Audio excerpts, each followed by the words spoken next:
तारीख 27 अगस्त साल 2022। मशहूर लोक गायिका वैशाली बलसारा, जो कि अपने गरबा सॉन्ग्स के लिए सिर्फ गुजरात में नहीं, हिंदुस्तान में नहीं बल्कि इंटरनेशनल फोरम्स पे भी काफ़ी ज़्यादा फेमस थी। दोपहर के आसपास का समय था। अपने पति से ये बोलकर घर से बाहर निकलती हैं कि वो एक ज़रूरी काम के लिए बाहर जा रही हैं और 1 घंटे में घर लौट आएंगी। घड़ी की सुइयां आगे बीतती है और ये 1 घंटा दूसरे घंटे में और तीसरे घंटे में तब्दील होता है। वैशाली की तरफ से कोई कॉल, कोई मैसेज अभी तक नहीं आया था और वैशाली ने कभी भी ऐसा किया नहीं था कि एक समय देने के पश्चात अपने घर पे वो घर ना लौटे।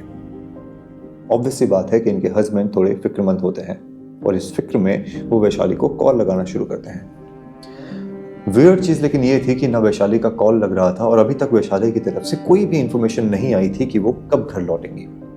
उनके पति कुछ घंटे और इंतजार करते हैं, लेकिन तब भी जब वैशाली से संपर्क नहीं हो पाता, ना उनका कोई कॉल आता है, ना मैसेज आता है, ना ही उनका कॉल लगता है, तो हस्बैंड फिर परेशान होकर पुलिस स्टेशन जाते हैं और पुलिस में वैशाली की गुमशुदगी की रिपोर्ट लिखवाते हैं। कुछ घंटों बाद वैशाली मिली तो जरूर, पर वो जिंदा नहीं थी। उनकी सांसें थम चुकी थी, वो इस दुनिया को अलविदा कर चुकी थी और कत्ल करने वाला कोई और नहीं बल्कि अपना ही कोई था। इस वीडियो में हम जानने की कोशिश करेंगे कि वैशाली बलसारा को किस उस इंसान ने मारा जो कि इनकी जिंदगी में उनके बहुत करीब था, और उसके पीछे का कारण क्या था।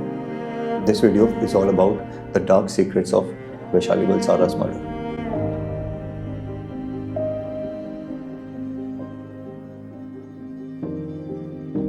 वैशाली की गुमशुदगी की रिपोर्ट लिखाई गई थी 27 अगस्त 2022 को और अगले ही दिन यानी कि 28 तारीख को पुलिस के पास एक फोन आता है और फोन में ये कहा जाता है कि बलसाड़ एरिया के नजदीकी एक खंडर हवेली थी, जो कि पहले एक हीरे की फैक्ट्री हुआ करती थी।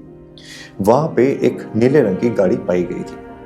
पुलिस जांच के लिए जैसे ही वहां पे पहुंचती है तो ये पाती है कि उस गाड़ी में पीछे की सीट पर एक लाश पड़ी हुई है। पुलिस को ज्यादा मशक्कत करने की जरूरत नहीं पड़ी, इमीडिएटली लाश की शिनाख्त कर ली जाती है और वो लाश होती है वैशाली बलसारा की, 34 वर्षीय महिला।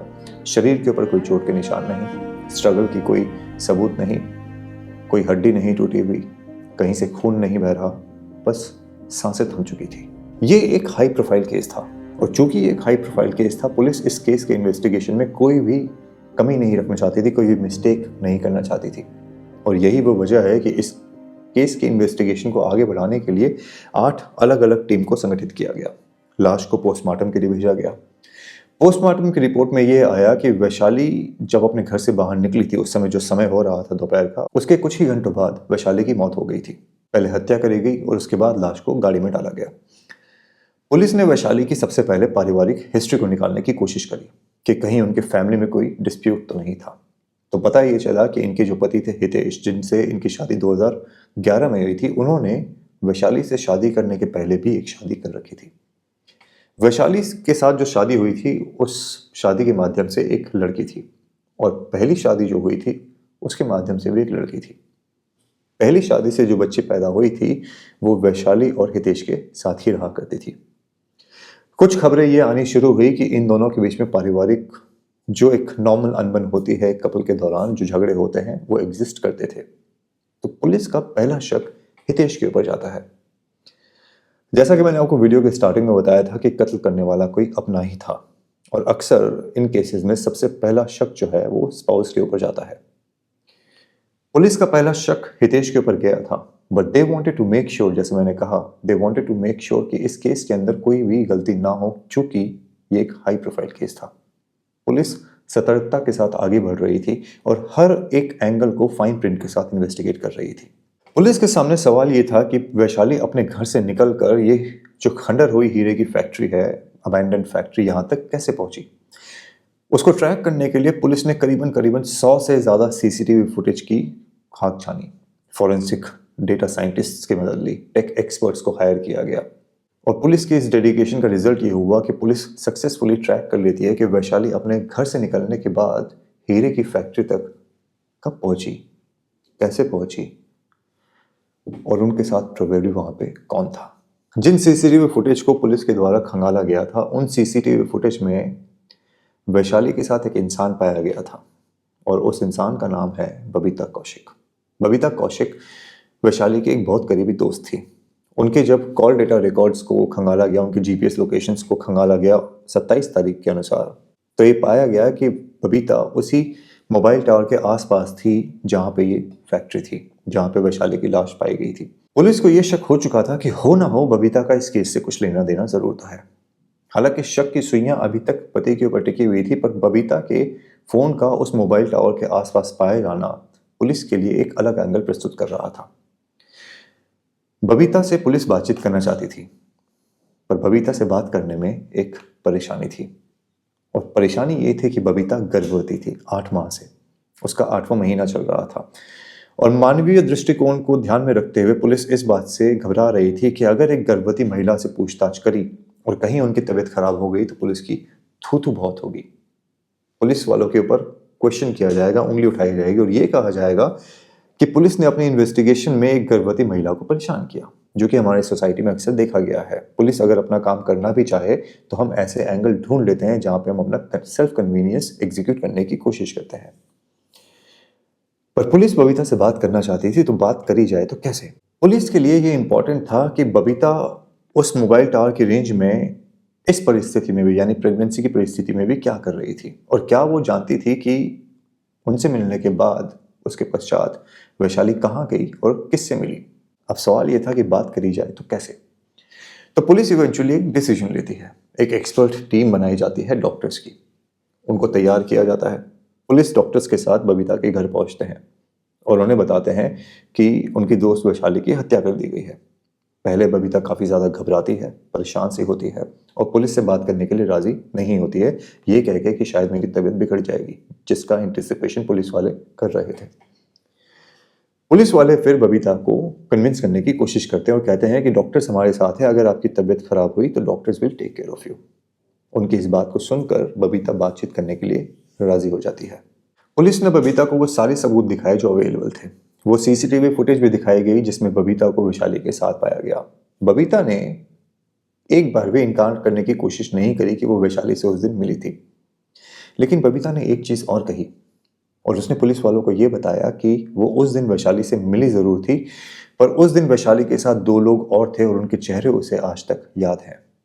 पुलिस के लिए ये बहुत बड़ा सबूत साबित होने वाला था, बहुत बड़ा एंगल साबित होने वाला था, जहां पे किन लोगों ने हत्या करी वो शायद बबीता, उस चीज से शायद बबीता पर्दाफाश कर सकती थी।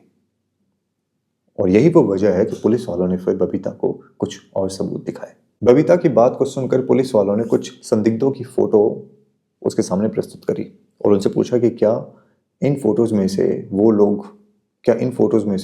2 लोग वहां मौजूद थे जिनके बारे में बबीता कह रही हैं, जिनकी शक्लें उन्हें याद है। बबीता ने गौर से उन फोटोज को देखा और विचार मग्न होने की मुद्रा को बरकरार रखते हुए इवेंचुअली उसने 2 फोटोज के ऊपर उंगलियां रखी कि ये वो 2 इंसान थे जो उस दिन वहां पे मौजूद थे। केस यहां पे सॉल्व हो सकता था अगर बबीता सच कह रही होती। जैसा कि मैंने आपको वीडियो के स्टार्टिंग में बताया कि पुलिस वालों को इस बात का शक था कि बबीता का हो ना कोई लेना देना है इस केस से, और यही वो वजह है कि पुलिस वालों ने जिन संदिग्धों की फोटोज को बबीता को दिखाया था वो एक्चुअली में फेक थी। उन फोटोज में मौजूद किसी भी इंसान का इस केस से कोई भी लेना देना नहीं था, और पुलिस वालों ने ये फोटो सिर्फ और सिर्फ बबीता को कंफ्यूज करने के लिए दिखाई थी कि वो सच कहती है या झूठ। और बबीता ने जिन 2 लोगों के ऊपर उंगलियां रखी कि ये लोग वहां पे मौजूद थे, वो वहां पे मौजूद थे ही नहीं। पुलिस वाले इस बात को जानते थे। ये बात क्लियर हो चुकी थी कि बबीता झूठ कह रही है। अब वो झूठ क्यों कह रही है इसका पता लगाना जरूरी था, और इसी वजह से उस 8 माह की गर्भवती महिला बबीता को पुलिस के द्वारा अरेस्ट किया जाता है और पुलिस स्टेशन लाया जाता है। जैसा कि अक्सर होता है कि पुलिस के सामने हर कोई सबसे पहले यही कहता है कि मैं बेगुनाह हूं, मैंने कुछ भी नहीं किया। और मैंने आपसे अक्सर डार्क सीक्रेट्स के वीडियोस में और ऐसे वीडियोस में कहा है कि जब पुलिस वाले पूछना शुरू करते हैं, एवरीवन स्पीक्स। बबीता ने भी जल्द ही अपना जुर्म कबूल कर लिया। कारण थे 25 लाख रुपए। 25 लाख रुपए की कहानी, उसके बारे में भी बताता हूं। चक्कर यह है कि बबीता भी एक सिंगर बनना चाहती थी, पर उसका करियर कहीं आगे बढ़ नहीं रहा था। वहीं वैशाली, जिनसे इनकी मुलाकात कुछ वर्षों पहले हुई थी और गहरी दोस्ती में तब्दील हो गई थी, वो लगातार शोज पे शोज करी जा रही थी। गुजरात में, हिंदुस्तान में, इंटरनेशनल प्लेटफॉर्म पे हर जगह वैशाली बलसारा की डिमांड थी और वैशाली बहुत ज़्यादा पैसा कमा रही थी। बबीता अक्सर आर्थिक तंगी में रहा करती थी और अक्सर वो वैशाली से अपनी आर्थिक तंगी को दूर करने के लिए पैसा उधार मांगा करती थी। पैसा उधार दिया जाता था और धीरे धीरे ये कर्जा बढ़ता जा रहा था। धीरे धीरे बढ़ते बढ़ते ये कर्जा पहुंच गया था 25 लाख रुपए तक। अब चूंकि बबीता बार बार पैसा मांगती थी वैशाली से, सो वैशाली ने इवेंचुअली उससे इंटरेस्ट लेना शुरू कर दिया, क्योंकि आखिरकार अगर कोई आपको अपना पैसा देगा तो उसके ऊपर कुछ तो रिटर्न मांगेगा, चाहे आप कितने भी अच्छे दोस्त हों। इंटरेस्ट देते देते और उधार से परेशान होकर बबीता ये सोच रही थी कि आखिरकार ये 25 लाख रुपए की जो परेशानी है, इसको जिंदगी से कैसे दूर किया जाए। वैशाली का प्रेशर बढ़ता जा रहा था और बबीता परेशान हो रही थी कि 25 लाख की मुसीबत को दूर कैसे करूं। अनएक्सपेक्टेडली बबीता की परेशानी दूर करने के लिए उन्हें माध्यम मिला फेसबुक का।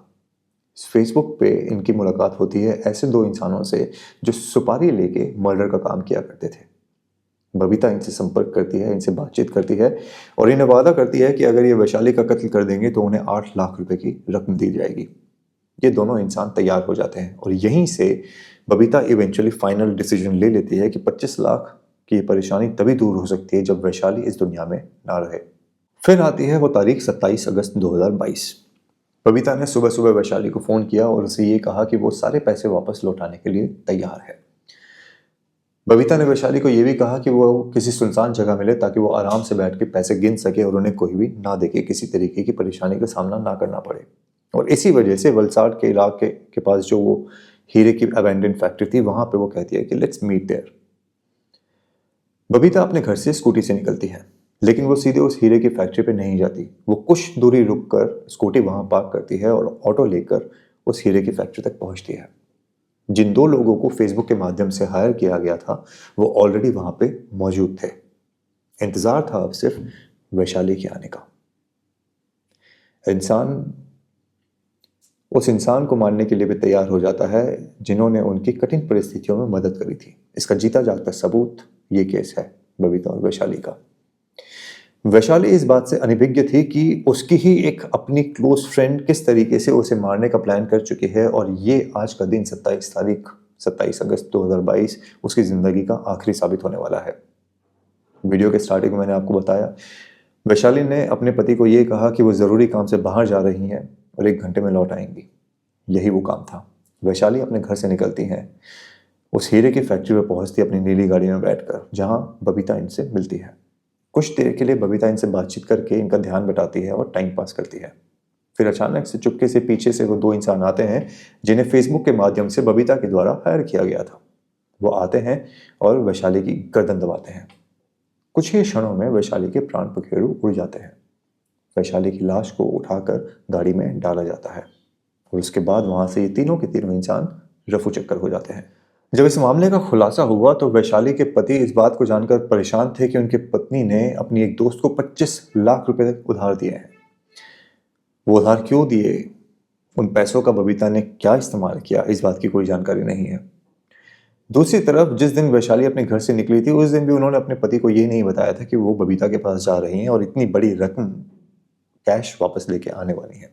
हितेश की ये समझ में नहीं आ रहा था कि आखिरकार उनकी बीवी उनसे इस बात को क्यों छुपा के रख रही थी कि उन्होंने किसी की मदद 25 लाख रुपए देकर करी है। प्रॉब्लम यह है कि उस बात का जवाब हितेश को मिलने वाला नहीं था, क्योंकि वैशाली इस दुनिया को अलविदा कह चुकी थी। हत्या के 1 महीने बाद पुलिस ने 2 में से एक सुपारी वाले को, जिसने मर्डर किया था, उसको अरेस्ट कर लिया। और आपको यह जानकर आश्चर्य होगा कि दूसरी सुपारी लेके मर्डर करने वाला इंसान आज तक फरार है। ये केस अभी तक चल रहा है और जब तक ये केस चलता रहेगा, हितेश इस बारे में सोचते रहेंगे कि आखिरकार उनकी पत्नी को उसी इंसान के द्वारा क्यों मारा गया जिसकी मदद उन्होंने करी थी। ये केस एक प्राइम एग्जाम्पल है जहां पे मनोरंजन की दुनिया में एक बार फिर से ये साबित होता है कि आप किसी के ऊपर भी यकीन नहीं कर सकते हो। आपका कोई अपना एक्चुअली में है नहीं, हर कोई मतलब के यार है। जब तक आप उनकी मदद करोगे तब तक वो आपको अच्छा मानेंगे, और जैसे ही आप अपना ही पैसा वापस मांगने की कोशिश करोगे, लोग इस बात से भी नहीं हिचकिचाएंगे कि वो आपको मौत के घाट उतार दें। They will not think twice, they will murder you in cold blood. और यही बबीता ने वैशाली के साथ किया। एक ऐसी दोस्ती जिसे सही तरीके से वैशाली ने तो अंजाम दिया, पर बबीता ने एक ऐसा विश्वासघात किया जिसके बारे में वैशाली ने कभी सोचा भी नहीं होगा। As I said once again, it exposes the dark truth about this entertainment industry और किस तरीके से पैसा आपके रिश्तों को खोखला कर सकता है। आप बबीता के बारे में क्या सोचते हैं कमेंट करके ज़रूर बताना, और आप ऐसे दोस्तों के बारे में क्या सोचते हैं जो विश्वासघात करने से बिल्कुल भी नहीं घबराते। अगर यहाँ तक वीडियो देखा है तो छोटा सा रिक्वेस्ट है आपसे, चैनल को सब्सक्राइब ज़रूर करें, वीडियो को शेयर करें। अगर आपके परिवार में और लोग हैं तो उन्हें भी चैनल से जोड़ें और चैनल को कंटिन्यू करने में और ऐसे ही कंटेंट को बना सकें और आगे रेगुलरली आपके साथ मुलाकात कर सकें, उसमें हमारी सहायता करें। डिस्क्रिप्शन बॉक्स में मेंबरशिप का भी लिंक है, आप मेंबर बन के चैनल को सपोर्ट कर सकते हो। पर सबसे बड़ा सपोर्ट यही होगा कि if you are here, like the video, share the video, comment, और लाइक करने के बाद अगर हाइप का ऑप्शन आता है तो हाइप पे क्लिक ज़रूर करें। अगले वीडियो में आपसे मुलाकात होगी एक और रहस्यमय केस के साथ, या प्रोबेबली एक ऐसे हिस्टोरिकल इंसिडेंट के साथ जिसे आपके इतिहास के पन्नों में कहीं एक डार्क कॉर्नर में छुपा दिया गया है। इंतज़ार करिए, वीडियो जल्द आएगा। आज समय देने के लिए धन्यवाद। जय श्री राम, हर हर महादेव। ध्यान रखना।